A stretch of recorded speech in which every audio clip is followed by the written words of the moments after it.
If a man abide not in me, he is cast forth as a branch and withered, and men gather them and cast them into the fire, and they are burned. Guys, this is saying you need fruit to be saved. Does John 15 really mean that a believer can lose their salvation and go to hell?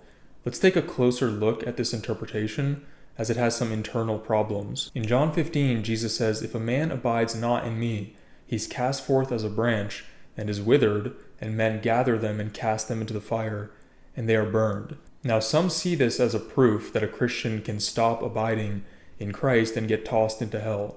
But here's the problem.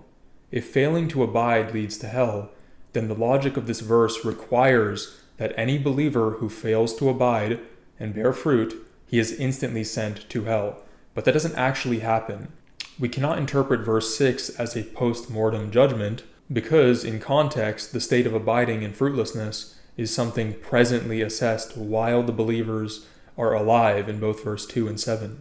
The same syntax in both 6 and 7 implies that abiding is a present condition observable in this current life, not something only assessed after death. Now, trying to read this as a loss of salvation creates tensions with Jesus' promise here. A believer can be fruitless and yet cut off the vine, yet potentially never tossed into the fire if they return before dying.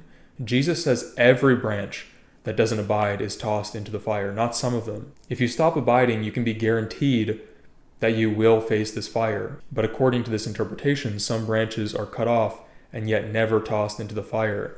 The only way to circumvent this would be to make the fire not hell anymore, but some kind of state of spiritual death or loss of salvation, a state of being unsaved and yet not hell. But this doesn't really accord with the metaphor of the fire, which typically is a destructive metaphor, either temporal judgment or hell sometimes as well. So in summary, John 15 warns believers to stay connected to Christ and bear fruit, but it doesn't teach that loss of salvation is a thing. The fire is discipline, not eternal damnation. And stay tuned for parts 2 and 3 on John 15, where I explore different interpretations of this passage.